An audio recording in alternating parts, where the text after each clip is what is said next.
Oh là là, on commence comme ça. C'est parce que la presse a fait un dossier choquant, je dois dire, par rapport aux toilettes auto-nettoyantes qui devaient être installées à Montréal. En 2018, on nous avait promis 7 toilettes robotisées installées dans les différents arrondissements. Il y en a eu 4 des 7. Et quand les journalistes sont allés sur le terrain faire le tour, ils ont réalisé que sur les 3 qui sont encore disponibles, il y en a 2 qui sont pas en fonction. Fait que si on fait un calcul rapide, il y a une toilette qu'on nous avait promis qui est en fonction présentement, une toilette auto-nettoyante. Ça coûte 300 000 par toilette. On n'en a pas.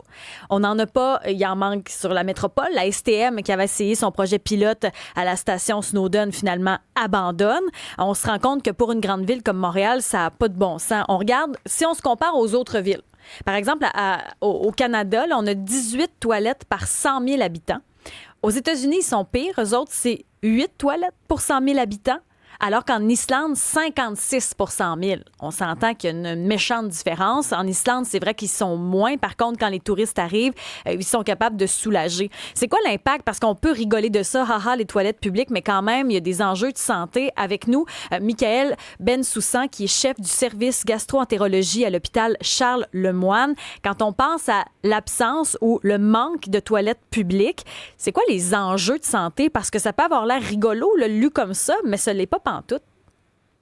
Non, il y a plusieurs enjeux. Bonjour, merci de m'inviter. Ben merci Euh, d'accepter. Je sais que vous avez un horaire chargé. oui, je vous parle entre deux endoscopies. Je dis ça parce que de temps en temps, quand les gens me voient passer dans les médias, ils disent que ça se fait au détriment du temps que je passe sur les patients. Non, c'est sur mon temps de pause entre Ben les voyons, les gens vous disent endoscopies. ça. Oui, oui. Alors, oui, il y a des enjeux, il y a plusieurs enjeux. D'abord, nous, évidemment, les gastro-entérologues, on gère tous les patients qui ont des problèmes de tube digestif. Les problèmes de tube digestif, que ce soit du petit intestin ou que ce soit du côlon, ça va très, très, très, très souvent se traduire par de la diarrhée. Donc, il va y avoir des enjeux de santé qui vont être ce qu'on appelle les maladies fonctionnelles. Ça, c'est extraordinairement fréquent. On est en train de parler de entre 20 et 30% des Canadiens et des Canadiennes qui ont ce qu'on appelle un intestin irritable. Et parfois, quand on a un intestin irritable ou un côlon irritable, bien qu'il n'y ait pas d'enjeu, comment dirais-je, de durée de vie ou de survie, c'est pas une maladie de laquelle on va mourir. Un des symptômes du côlon irritable, ça peut être d'avoir la diarrhée ou d'avoir ce qu'on appelle des impériosités, c'est-à-dire que quand c'est le temps d'aller aux toilettes pour faire le numéro 2, il y a 1 minute ou 2 minutes devant nous. Et si on n'a pas de toilette à ce moment-là, il va y avoir un accident, il va y avoir une catastrophe. Donc nous, évidemment que on évalue toujours nos patients avec les prises de sang, les scanners, le nombre de diarrhées, y a-t-il du sang dans les selles, mais aussi sur des questionnaires de qualité de vie. Qu'est-ce qui va se passer lorsqu'il n'y a pas suffisamment de toilettes publiques disponibles? Eh ben, les gens vont s'isoler. Ils vont avoir peur d'avoir ce genre d'accident. Ils savent que quand ils vont sortir d'un endroit sécuritaire, c'est-à-dire chez eux, et là, je suis en train de vous parler, Isabelle, des gens qui ont un chez eux, c'est encore complètement différent pour les gens qui habitent dans la rue ou les gens qui habitent dans des foyers pour itinérants ou des gens qui habitent dans des immeubles à condos qui sont insalubres où il n'y a pas suffisamment de toilettes. Mais parlons des gens qui ont un chez eux, ils vont s'isoler socialement parce qu'ils vont avoir peur de sortir, faire leur épicerie, aller au restaurant, etc. parce qu'ils vont avoir peur de cet accident. Donc ça nuit immensément à la qualité de vie, à la vie professionnelle, à la vie sociale, à la vie affective. Et ça, c'est encore pire pour les gens qui ont des maladies, je dirais, authentiques, avec des guillemets, de l'intestin. Là, on parle par exemple des maladies inflammatoires de l'intestin, que sont la colite ulcéreuse ou la maladie de Crohn, dont le premier symptôme, un des symptômes majeurs, c'est la diarrhée. Je vous parle de ça parce qu'au Canada, nous sommes le pays où il y a le plus de patients au monde atteints, au prorata de la population évidemment, par ces maladies inflammatoires intestinales. Donc, ça pose des problèmes professionnels sur le lieu du travail quand on n'a pas un accès suffisant aux toilettes, mais dans l'espace public, qui est le sujet qu'on aborde aujourd'hui, il y a un tel manque criant dans la métropole de Montréal et d'autres, hein, mais focusons sur Montréal, de toilettes publiques disponibles, que quand on va avoir comme ça une urgence ou une impériosité, si on ne trouve pas un café ou une boutique ouverte avec un commerçant qui est assez sympathique pour vous donner l'accès à la toilette, ça va être l'accident, ça va être la catastrophe et on va aboutir à la même chose, c'est-à-dire à une situation d'isolement social et professionnel. Mais pourquoi au Québec, on a autant de problèmes inflammatoires de l'intestin comme ça? Alors ça, c'est un autre sujet, mais la littérature est là-dessus. Je vous dirais que dans tous les pays industrialisés, il y a beaucoup plus de problèmes digestifs et intestinaux que dans d'autres pays. Ceci est donc lié vraisemblablement à un facteur extérieur lié à notre mode de vie. Pour ce qui est des maladies intestinales, il est plaisant de penser qu'il s'agit d'un facteur qu'on trouve dans notre nourriture. Et c'est quoi la différence entre l'alimentation au Québec et en Amérique du Nord par rapport à l'alimentation qu'on peut avoir dans d'autres pays? Ça va être l'alimentation ultra transformée. Donc la piste la plus probante de la littérature est que probablement on mange des choses ultra transformées qui contiennent des substances et des cocktails de produits chimiques qui nous donnent beaucoup plus de maladies inflammatoires intestinales qu'on peut en retrouver dans des pays d'Amérique du Sud, d'Afrique ou d'Asie par exemple. Ben, c'est majeur, là, ce que vous dites, je trouve, là, qu'au Québec, en Amérique du Nord, on a à ce point des soucis avec nos intestins parce qu'on mange et on est l'endroit aussi où il n'y a pas de toilette pour nous aider. Absolument, absolument. Et puis là, on est face à deux problèmes pour lesquels je vous remercie de me donner la parole, parce que c'est deux problèmes qu'on entend suffisamment peu dans les médias. Le premier problème, c'est comme vous le dites, l'accès à une alimentation saine et équilibrée. Vous savez, on est en train de dire tout le temps au Québec que le système de santé est débordé, mais personne n'a plus à prouver que le meilleur moyen de baisser la pression sur le système de santé, c'est tout ce qui va être la prévention. Si, en fait, on avait des politiques de santé publique qui maintenaient les Québécois et les Québécoises en santé, il y aurait moins de monde à l'urgence et il y aurait moins de monde à l'hôpital. Et pour ça, le facteur numéro un, c'est l'alimentation. Et là, on va de nouveau rentrer dans une campagne électorale, sauf si les dirigeants politiques des différents partis me surprennent, nous n'entendrons de nouveau pas parler de l'action politique sur ce qu'ils peuvent faire pour privilégier l'accès à de la nourriture saine, fraîche et bio, parce que les gens qui ont des problèmes d'argent et pour boucler leur fin de mois vont se jeter sur l'alimentation la moins chère, qui est en général de l'alimentation ultra transformée, qui est très mauvaise pour la santé digestive.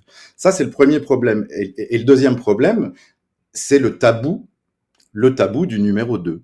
Pourquoi on ne parle jamais de ça? Mais parce qu'en fait, c'est fou, mais on fait tous pipi, on fait tous caca. Et étonnamment, même dans les cercles familiaux ou dans les cercles d'amis, il y a toujours un petit tabou sur parler de ces problématiques-là, alors que je vous le redis, quand on fait des sondages et qu'on demande aux Québécois et aux Québécoises s'ils ont un bon transit qui n'est pas invalidant, qui est confortable ou que sais-je, il y a 35% des gens qui répondent qu'ils ont des problèmes avec leur numéro 2.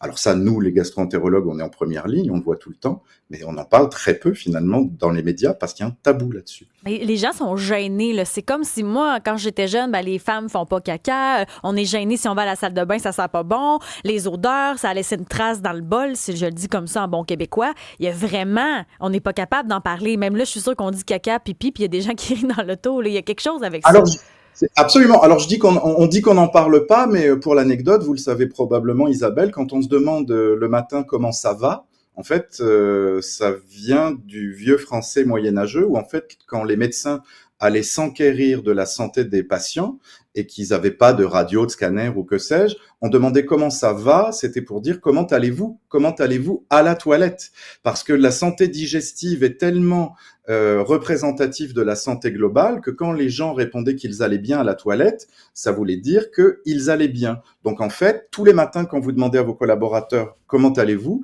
vous leur demandez s'ils sont bien allés faire un numéro 2 le matin.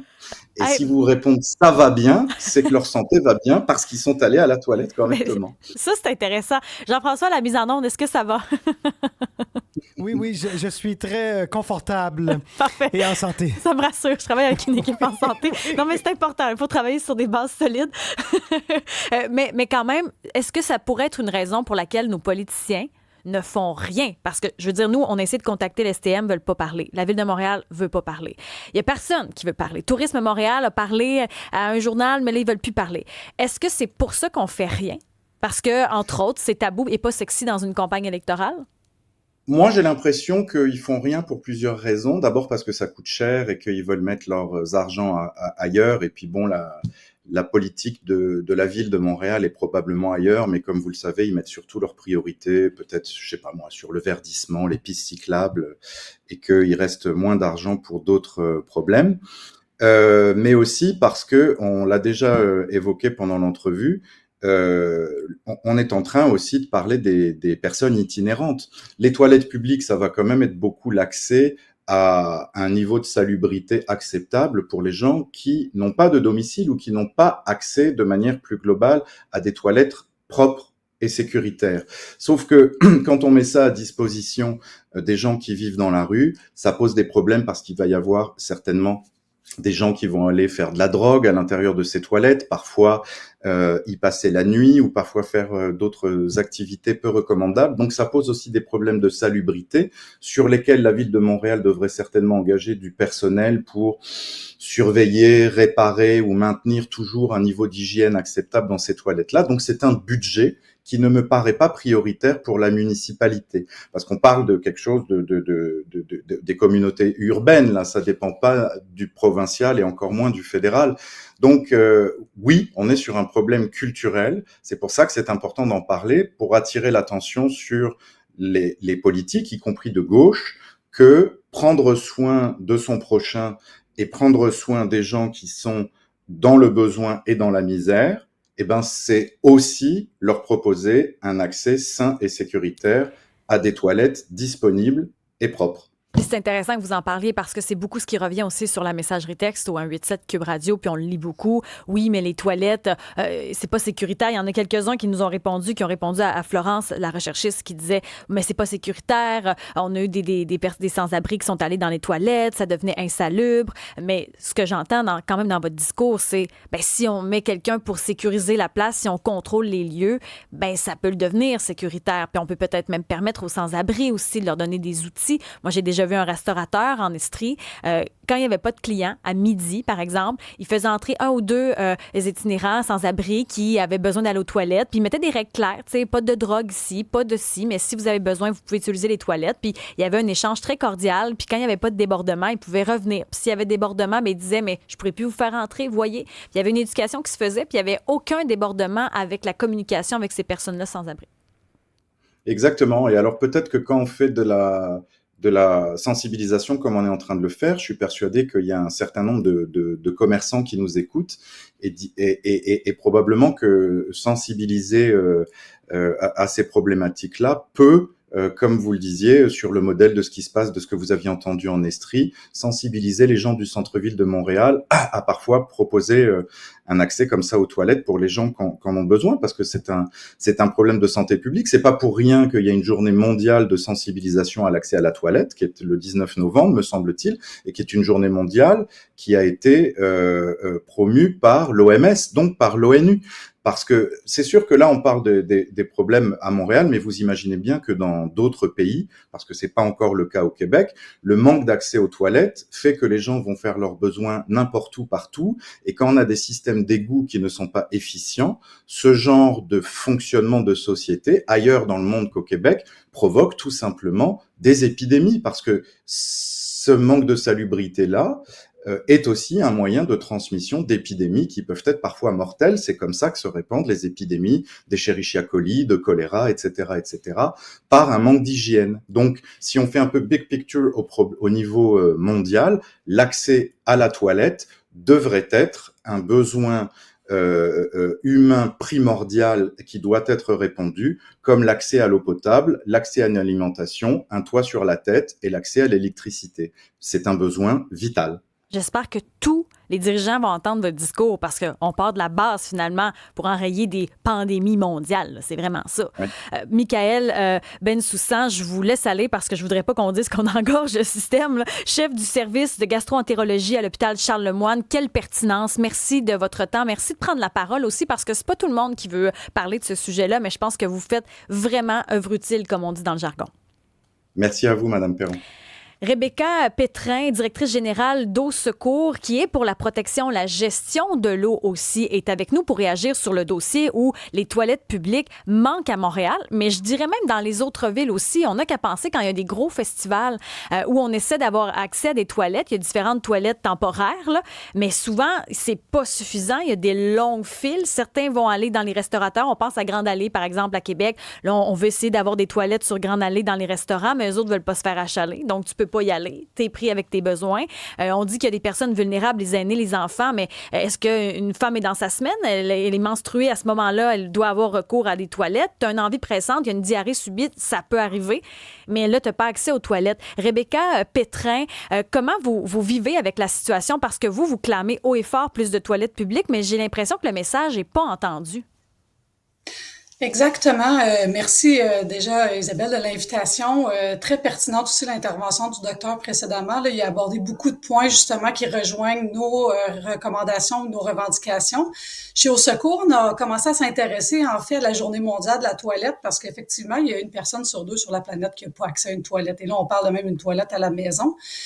À chaque année, on partageait cette campagne internationale-là, puis on voyait qu'il n'y avait pas beaucoup d'écho au Québec. Les Québécois s'accrochaient pas vraiment aux problématiques qu'il y avait ailleurs. Mais l'année dernière, en novembre 2024, on s'est vraiment intéressé aux problèmes d'accès propres, dans le fond, aux municipalités, aux villes qu'il y a au Québec. Et on s'est basé beaucoup sur les travaux que la CDC, Plateau Mont-Royal et l'organisme Respire avaient fait. Donc, ils ont fait vraiment une étude sociologique là, autour du manque de toilettes.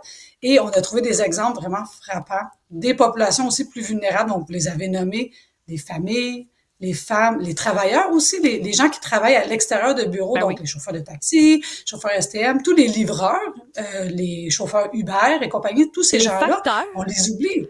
Les facteurs également. Les brigadiers. Donc, on a vraiment creusé cette campagne-là au mois de novembre et puis il y a eu un écho vraiment frappant. On a entendu beaucoup de Québécois mentionner à quel point c'était limitant pour eux le fait qu'il n'y ait pas d'infrastructure. Le budget de la Ville de Montréal a fait un budget participatif un peu plus tôt cette année et 3 des 7 projets en fait qui ont été retenus concernent des toilettes publiques. Donc, on le voit du côté citoyen, les gens veulent plus d'installations sanitaires, ils le demandent, c'est un besoin. Bien, il y a quelqu'un qui dit est-ce qu'on pourrait payer $1 par exemple pour avoir accès à les toilettes auto-nettoyantes, là, par exemple à l'Inde de Longueuil, parce qu'on le voit dans d'autres pays. Moi, je suis allée au Maroc, par exemple, on doit payer. Sur le coup, ça m'a irrité de payer. Je me dis, ben voyons que c'est pas accessible à tous. Mais est-ce que, je suggère, là, je sais qu'on paye assez, mais est-ce que ça pourrait être une solution pour avoir plus de toilettes, justement, parce qu'il y a quelqu'un d'autre au 187 Cube Radio qui dit, moi, je prends pas le REM, je prends pas le métro parce que j'ai une maladie de crâne. Puis moi, j'ai besoin d'aller aux toilettes quand je peux. Donc, moi, je prends pas le transport en commun. C'est quand même majeur, ça. Oui, ben en fait, il y a plusieurs formules. Là. Nous, on s'est pas encore attardé à la tarification. Qu'est-ce qui serait une tarification juste et équitable qui permettrait de payer pour ce service-là? Là, on a un sérieux retard, en fait, à rattraper au Québec. Donc, vous avez dit des chiffres un peu plus tôt, là, en comparatif. À Toronto, il y a 500 toilettes publiques recensées sur le site de la ville avec un état de fonctionnement. Il y a même des liens pour aller commenter des citoyens qui l'utilisent, aller commenter, dire dans quel état sont les toilettes, si c'était satisfaisant, si c'était sale, s'il manquait du papier. Paris, 800 toilettes publiques dans toute la ville. Montréal, on est entre 30 et 50, dépendamment des plateformes de recensement. On n'a pas de plateforme interactive vraiment efficace en ligne où on peut dire, OK, je suis à telle place, j'ai 1 minute pour me rendre dans une toilette, où je peux aller. Donc, la STM a décidé d'abandonner son projet pilote la semaine dernière, il y a 2 semaines. Ouais. C'est normal. Ce n'est pas à eux, en fait, à rattraper le retard que nos villes au Québec ont. Ça prend des initiatives fortes des municipalités pour vraiment rattraper ça et par la suite, d'autres instances comme le réseau de transport public va pouvoir compléter l'offre. Donc, c'est vraiment important là qu'on augmente massivement. Par la suite, la tarification, ben ça dépendra finalement. New York a décidé de retirer toute tarification sur ses toilettes. Ils ont considéré que c'était autosuffisant dans le budget de la ville et que c'était une barrière, en fait, à l'efficacité. Donc, ça va être vraiment au fur et à mesure que chacune des municipalités pourra voir qu'est-ce qui est le plus facile pour eux pour l'entretien. Il y a un autre point, par contre, qu'on n'a pas abordé qui est hyper intéressant, là, c'est à quel point on ne sait pas vivre. on est dégueulasse aussi. Là. Quand on regarde l'état, que ce soit les toilettes permanentes ou des toilettes temporaires là, dans les différents festivals, par exemple en région, là, je pense au Festival en fin de semaine à Trois-Rivières, il va y avoir le Festival d'été de Québec, il va en avoir d'autres. Mais je regarde des commentaires aussi. Alex de Montréal qui dit « Les toilettes sont dégueulasses, c'est saccagé, il y a des excréments par terre, c'est dégueu. Des fois même, on va dans les dépanneurs. Je sais pas si vous vous êtes arrêtés, mais ils nous donnent une petite clé. Là. On va dans n'importe quelle bannière de dépanneur. Tu vas en arrière du dépanneur, ça sent la mort. C'est dégueulasse. Dégueulasse. Comment ça, on n'est pas capable de faire attention quand on nous en propose? C'est vrai, c'était un bon point. Donc, et de un, oui, il y a de l'éducation, faire attention au bien public comme si c'était notre bien à nous, donc ça nous appartient à tous. L'autre problème, c'est de l'urbanisme agressif. Donc, tant son temps qu'il n'y a pas assez de toilettes, il y a une concentration de personnes qui vont surutiliser une infrastructure qui n'était pas faite pour rouler aussi rapidement que ça. Donc, le premier point, la surutilisation. La deuxième, c'est qu'il y a des infrastructures qui ont été un peu mal choisies. Donc, vous l'avez dit, là, il y a plusieurs toilettes auto-nettoyantes qui sont défectueuses. Malheureusement, la Ville de Montréal est allée avec des projets pilotes de certaines infrastructures. Puis c'est bien parce qu'ils n'en ont pas acheté beaucoup. Donc, ils n'ont pas acheté un lot de 100 toilettes. Une chance! Oui. Nous avons acheté des toilettes italiennes, ça vient de l'Europe. Mais ils sont brisés, on ne sait pas comment faire pour les réparer. Voyons. Exact.